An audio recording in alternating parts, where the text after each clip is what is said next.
evening, everyone, and welcome to another episode of our Caribbean Current. I am your host, Ivinia Benjamin, and this evening we're having a panel discussion on a very interesting topic. I want to ask a question. What does Haiti, Martinique, Grenada, Dominica, Guadeloupe, St. Lucia, and Trinidad have in common? We all speak the Creole language, and we all are on a quest for its preservation. And tonight we have an array of interesting persons who've worked tirelessly in ensuring that the language remains alive. So from Grenada, we have Margaret Joan Joseph. Margaret is the president and founder of the Grenada Creole Society, or the Société Creole Grenade La. Société Creole Grenade La. And from Dominica, we have Gregory Rabes, a cultural and communication specialist, a member of the Comité pour Études Creole in Dominica, a musician who has been involved in the promotion and development of the Creole language for many years. We have Lucette Moriniapeng. She's an employee of the Vocational Training School in Guadeloupe. She's the officer in charge of partnership and international affairs. She speaks French, Creole, Spanish, and she's a great supporter of the Creole language and its preservation. We have Renaud Gauvin from Haiti. He's a professor of linguistics and the dean of the Faculty of Applied Linguistics at the State University of Haiti. He's a coordinator and he's coordinator of the research laboratory, Langue Société Éducation, that's LANCE, as well as a member of the International Committee for Creole Studies. We have Mr. Hilary Laforce from St. Lucia. He's a cultural activist and a member of the Research Center in St. Lucia. He's an agriculturalist and a banker by profession, but he loves the Creole language and he's a master storyteller referred to as conte, what we refer to as conte, and he's traveled extensively sharing St. Lucia folk culture. We have Rudy Gaspard, also from Haiti. He's deputy director of the Cash and Carry Payment Department at the Central Bank of Haiti. Rudy is fluent in English and Spanish, English, French, and Creole, and he's very passionate about the Creole language and speaking it and using it extensively. We have Namdi Hodge from Trinidad. He's the national Creole or patois teacher of Trinidad and the co-author of a bilingual songbook and the owner of a YouTube channel that was organized for promotion of the Creole language. We have Max Bilez. Max is from Guadeloupe, but Max lives in Martinique and he's done quite a bit of work on the preservation of language. He is an assistant professor at the University of the French West Indies. We need national leaders, we need a national plan.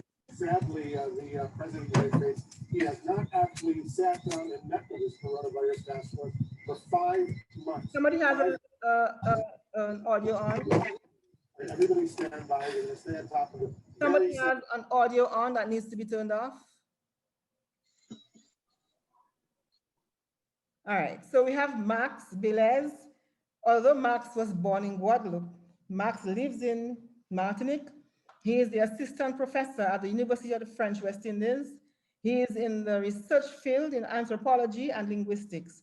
He's the author of multiple books. I know he's done some research in Dominica, specifically on whether or not the Haitian Creole has impacted and influenced Dominica's Creole, and he'll tell us a little more about it.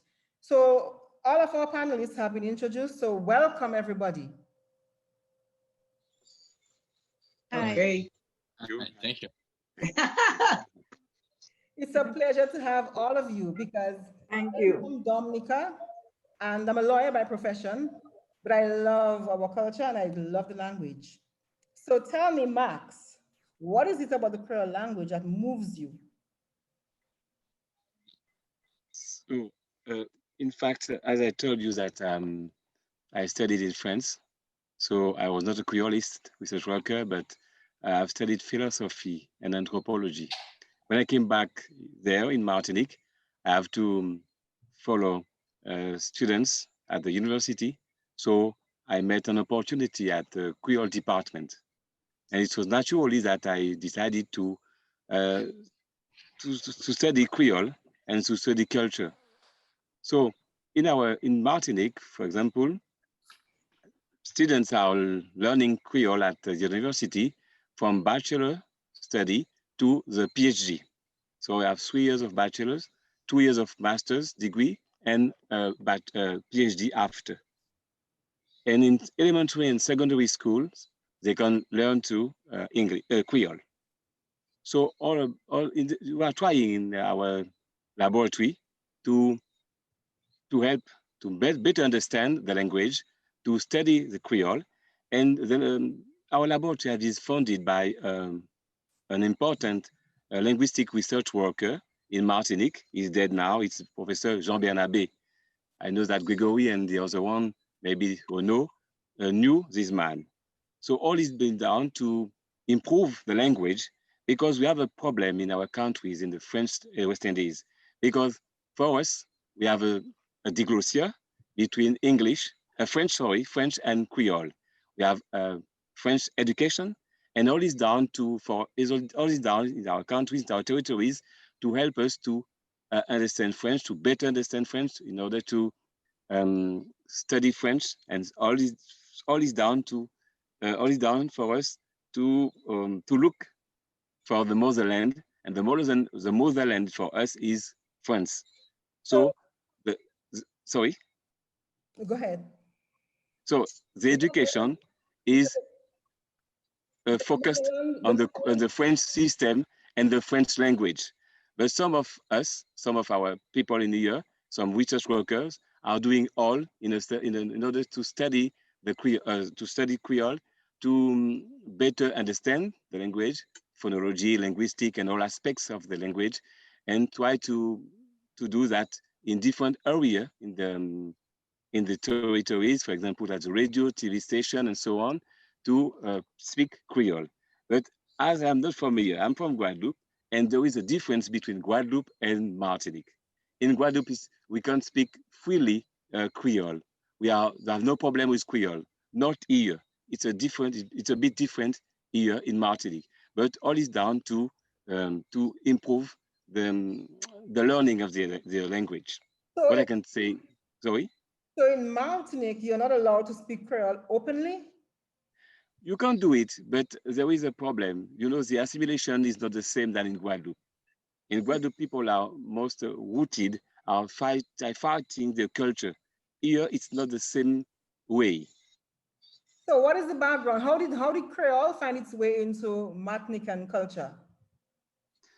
So some of us are defending Creole. Some, I would say, I don't know in English, but some independentists, for example, political, are trying to do, to use the language. But generally, it's French, which is used every day. So people can speak in their own, in their private area, their private life. They can speak Creole, but generally, people prefer speak French in the public field, publicly. You know, for example, we are going to the post office in Guadeloupe. So you can speak Creole with the agents, not there, not here. You can go, the employees are speaking Creole. If the client you are trying to speak with them in Creole, they will not accept. They will switch and speak. So we understand that French is the formal language, is the first language spoken. Yes, the first language, the formal one, yes, sure. So I'm asking, how did the Creole come about in Martinique? Through songs, for example, through culture, the folk culture. So they are trying to use the language only in those fields.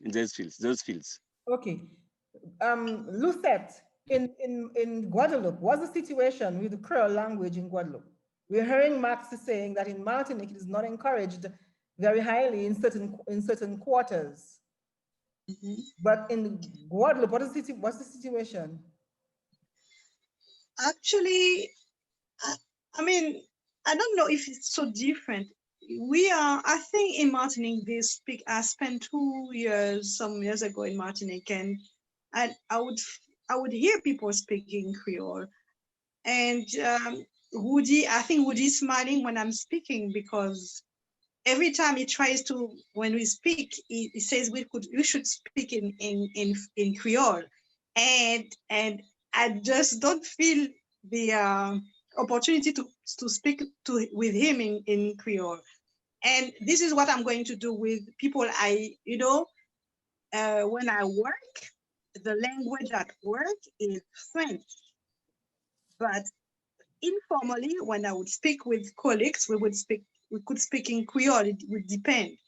But I feel that the situation is not so much different in Martinique and in Guadeloupe. I'm not so sure. So we would speak French with people, and if the person speaks to you in Creole, you would answer in Creole. But when you don't know the person, you would speak in French. So why would you want to preserve a language that is not encouraged by the authorities based on what you're saying?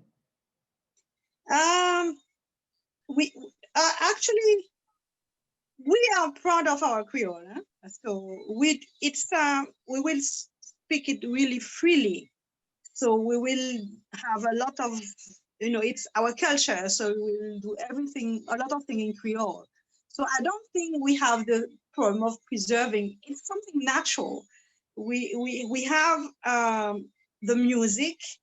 We have especially a kind of music which is goka. Goka is the drum here, and with this, I guess more and more people are more and more interested in preserving the Creole language. I think goka is doing something great with preserving Creole. And Rudy is Haitian. We are hearing that in Guadeloupe and Martinique, they want to give preference to the mother tongue, which is French. What is the situation in Haiti? That's not the case at all in Haiti, because the native tongue in Haiti is Creole. Yeah, that's it, and nothing. Everybody speak Creole in Haiti, and I'm sure my fellow citizens here, I'm sorry, my friend, I forgot your name, but he will totally agree with me. We do speak Creole. And I had questions when I heard the topic of the conversation tonight, preserving Creole as a foreign language. So my question would be, or is, why do you feel like it is something that needs to be preserved? When we are what, 12 million Haitians or more, and we all speak Creole freely with my friends, with my wife, with my parents, at work. Of course, there's an official language, which is French, and I write it French and stuff. But when you're familiar with someone, when you're getting intimate and everything, and we mix up the language, you could say a few words or a few sentences like in French, but our native thing, our nature is we do everything in Creole. So we don't feel like in Haiti that there's a need to preserve. What we're trying to do in Haiti, and I'm sure my, what's your name again? We know. We do.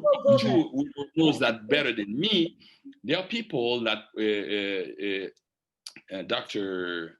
Degraff, Michel Degraff, advocate for Creole language. They are trying to actually organize it, putting like grammatical rules to properly write it and stuff like that, to make it become a language. But we do not have that sense. We need to preserve it. That you're losing anything. So you don't, because it's widely spoken, you're not losing anything. No, not at all. Now, Reno is a professor at the State University in Haiti in the linguistics department. Reno, what is the situation with, I know Rudy is Haitian as well. But what are you saying in terms of, or what are you saying in terms of the need to make the language formal and to... Thank you, but my English is very short. I will be translated by Mr. Gaspar, please. You know what? Actually, I'm glad you're speaking Creole. Please, why please. we have this Allez parler créole, parler créole. Ma parler créole et puis Gaspar, ok. Et puis si gagne qui choy, Gaspar a traduit pour moi, merci.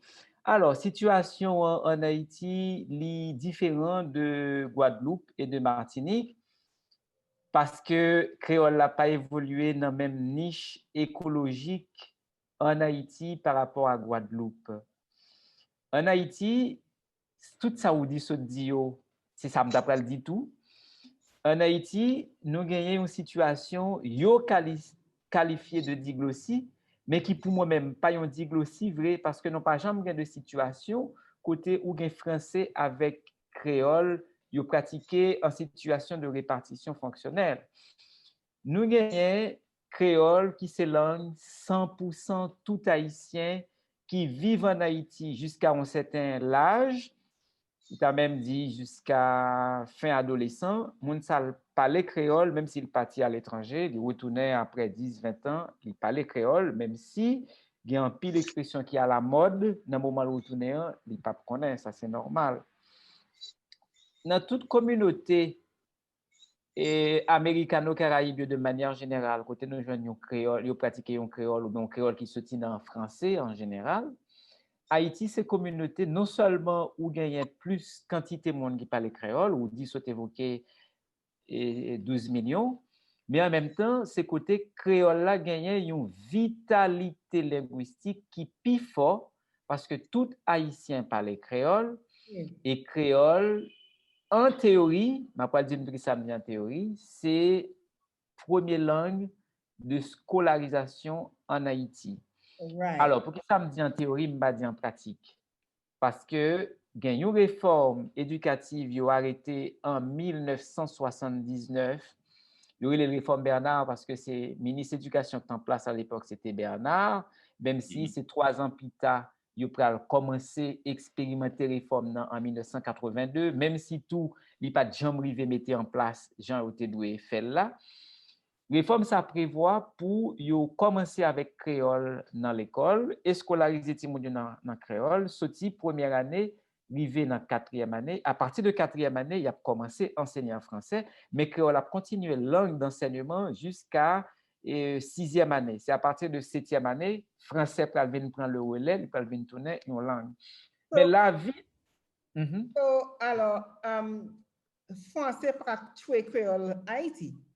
Il pas qu'à tuer créole Haïti. Pas du tout.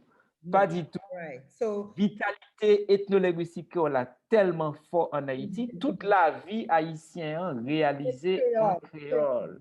Dans la caille, moi, je ne pas parler créole, il y a un pile de monde qui ne pas comprendre moi. Dans l'environnement, un pile de monde ne pas comprendre moi. Même dans Port-au-Prince, si machine moi tombe en panne, par exemple, premier monde qui passait devant moi, moi demander le service en français, moi j'ai pile chance pour le pas aider pour ces machines parce que j'ai pile chance pas comprendre. Ça pas veut dire tout haïtien comme ça. Mais on dit bien premier venu ou bien doit tomber son monde qui pas forcément comprendre français. Donc France créole pas en danger du tout en Haïti. OK, ce créole pas en danger en Haïti. La vie nous l'y réaliser dans créole en général. OK, mais cette liste nous ni monsieur la force là. Nous avons venu Gregory Dominique avec nous parler Grenade Talé. Mais monsieur la force dis nous ça qu'a fait dans cette liste parce qu'on est anglais là. Martinique yo dit yo parle français tuer yo parle créole tuer français Martinique so yo ka tuer français à fort. Haïti ça pas un problème. Ou ça parle créole ou ça parle français mais en cette liste dis nous ça qu'a fait là. And you can speak English, that's okay. You can speak in English. Alors, on comprend bien anglais, hein? On comprend parfaitement. Your mic is off. Mr. Laforce, put on your mic. We can't hear you. Your microphone, we can't hear you.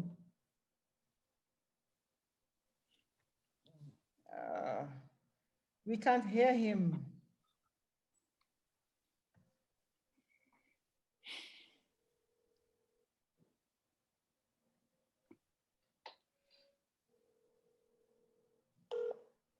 Okay, are you hearing me now? Yes, I can hear you now, yes. Are you hearing me now? Yes, we can hear you loud and clear, but we can't see you. Are you hearing me? Yes, we can. Yeah. Yes, go ahead. Hello? Yes, we, Lusatanu. Yes. Go ahead. Yes, Go go ahead. ahead. All right.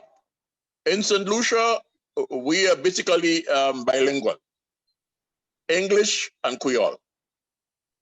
Okay, now St. Lucia obtained the Creole language, which was called patois in the very early days, from the days, as you know, the French and the English, they fought 14 times for this country, this lovely country called St. Lucia. And most of the names in St. Lucia are French names, like Castries, named after a gentleman called De Castries. And there's Vieux Fort, meaning Old Fort, Soufouillère.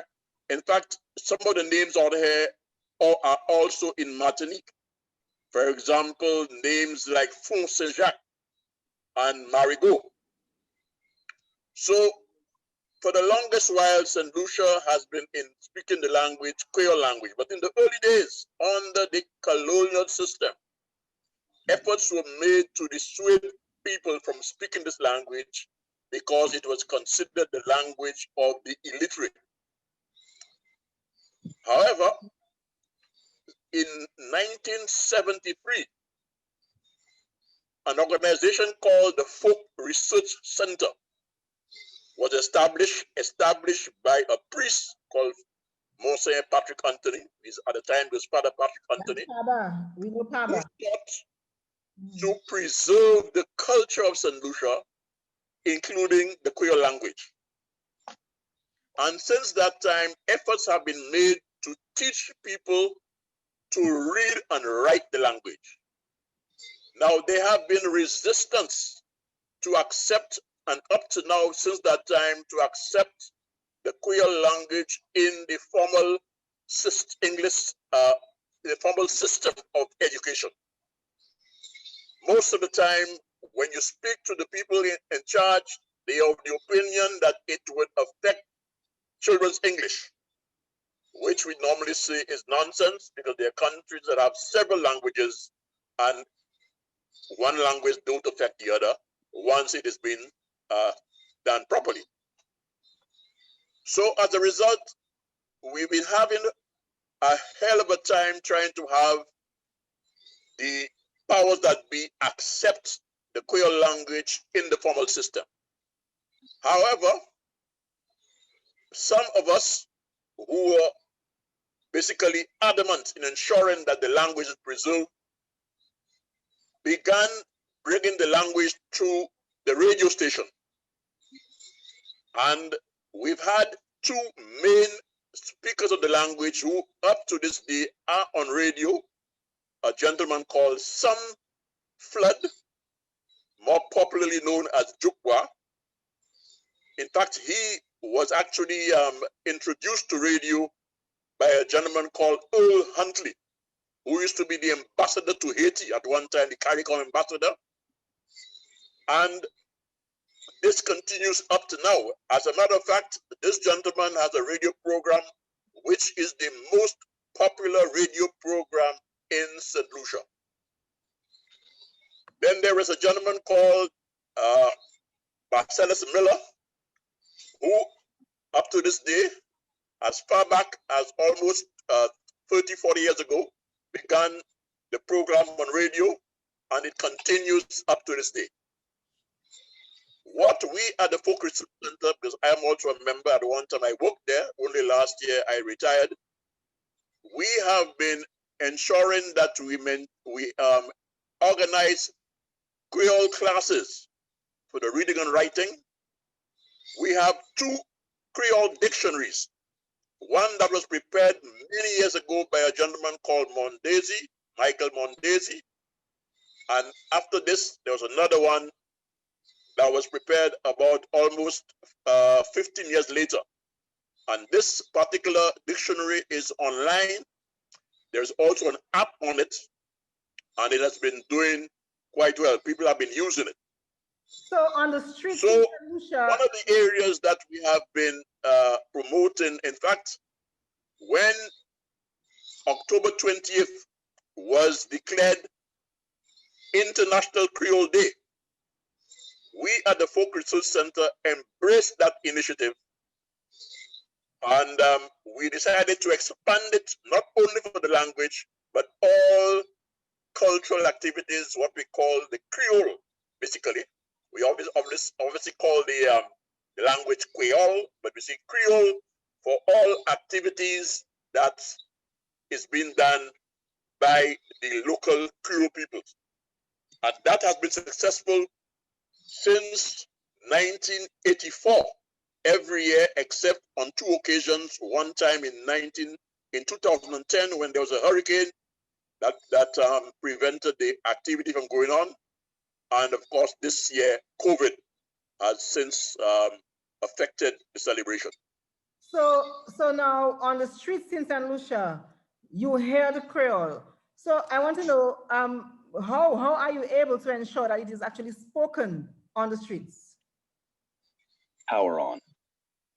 I didn't get that. Say it again, please. No, I know you've given all the efforts they've made to preserve it as a language written in the books, the dictionary, but on the streets, how is it that they're still able to speak it on the streets? Okay. The general language is spoken in the rural setting. It is not very common in the city, in Castries. There are a few people, yes, you'd be hearing the Creole language, those of the older folks, but normally it is being spoken in the rural setting by both children and grown-ups. As a matter of fact, children who go to school, in the school setting, they speak English. As they leave the school compound, they revert to the Creole. That's great. So take a pause there, Mr. Lafos. Gregory. Right. Mr. Lafos, take a pause. Tell us what's happening in Dominique, Gregory. Eh bien, en Dominique, nous avons fait plusieurs bagailles qui bon, on peut dire, mais nous avons des problèmes. Creole en danger en Dominique, puis si nous pas check si nous, quand nous avons dit, nous avons trouvé qu'on nous dans une situation qui la Grenade ou bien Trinidad. Comme camarade Saint-Lucien a dit, quand on Creole en Dominique, plutôt en les zones campagnes, les zones rurales en Dominique, normalement, et puis en ville là, dans les zones urbaines, les urban centers, quand on moins Creole. Nous pas connaître, ça fait longtemps nous avons goumé pour Creole là entrer à l'école. Et puis, bon, nous avons fait des bagailles quand même, nous avons collaboré, puis Centre de recherche folklorique, Folk Research Center, et puis ces camarades là, Université Antilles-Guyane, à l'époque, pour développer orthographe créole là, système, nous adopter système GEREC là, pour écrire créole là. Et puis, nous faisons des sondages parmi les gens qui ont fait l'école, teacher, nous avons fait ça teacher, et puis dans étudiants, c'est l'année 95, pour déterminer ça qu'il a dit enseignement créole dans l'école. Et puis, nous faisons, nous, en comité pour études créole qui a géré le développement créole en Dominique, entre nous-mêmes, des propositions pour les plans licences, ça y est, curriculum.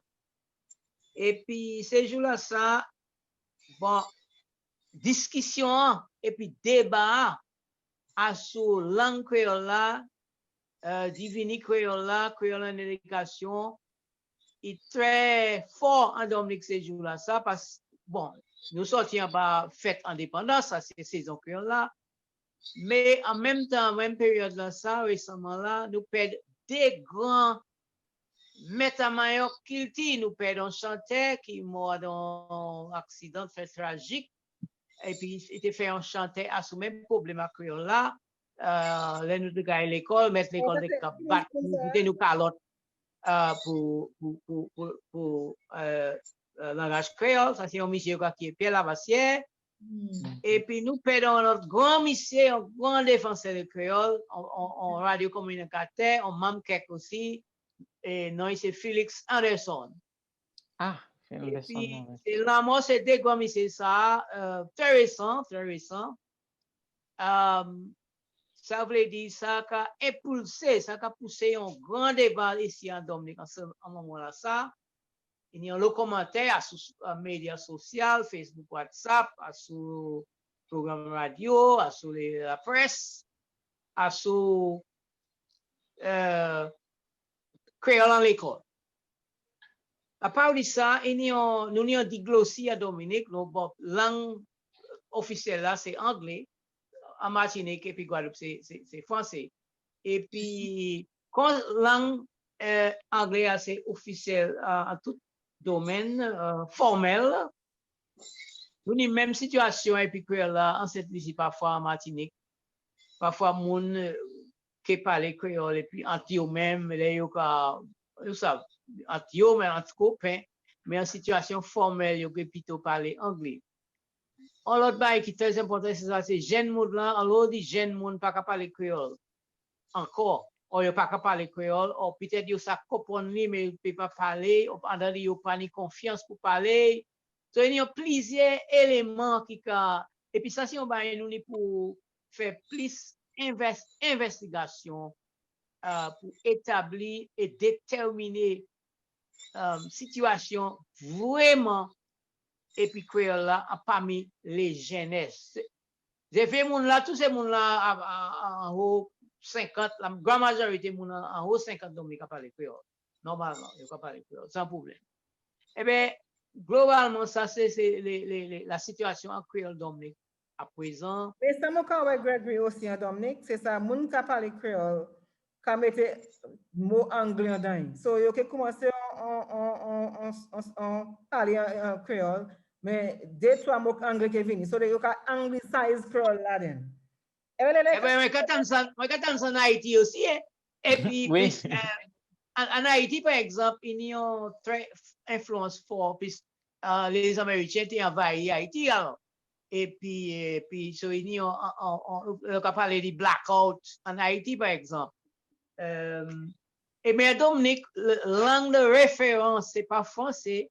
Langue principale de référence pour nous, là, nous avons cherché mots neufs. Et ça, c'est très important, hein, pour chercher les mots nouveaux qui sont entrés dans le langage, là. Langue de référence pour nous en Dominique, c'est anglais. So, parfois, là, on est pour taper un mot pour computer. Bon, mon cas dit computer.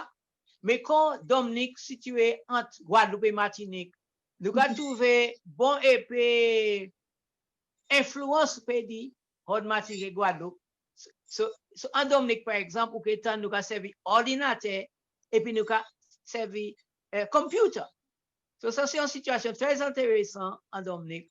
Malgré nous avons une langue de référence qui est anglais pour chercher des mots neufs, nous avons tapé des mots hot Guadeloupe. Puis, si nous avons allé venir entre Martinique et Guadeloupe, et puis une grande communauté dominicaine à Guadeloupe. Par exemple, avant nous de parler, nous servi le mot boaké ou boaké. Ça rentre dans le créole Dominique. Puis si nous avons mafia boaké, il a circulé, effectivement. Ou que boaké, c'est un mot faire sushi, mais ça sont un mot français pour aller voler, pour aller. Oui, ça c'est mot, non, ça c'est créole Guadeloupe et créole Martinique, mais nous pas comme plage. Nous regardons bord de la mer, Dominique, pas des plages. Mais ces jours-là, ça nous a dit plage. Ouais. Et puis même quand on créole Guadeloupe et créole Martinique, il y a des influences anglaises, cette expression qui a sorti de cette Dominique aussi, hein, qui a rentré en créole Guadeloupe. Ça c'est dynamique créole là, en toute zone Caraïbe là, et puis créole là, il y a une influence. Même en Dominique par exemple, il y a une grande influence langage Kalinago. Ça, c'est le langage pep origine de Dominique. Et puis, pas seulement Creole Dominique, mais Creole Martinique, Guadeloupe, okay, so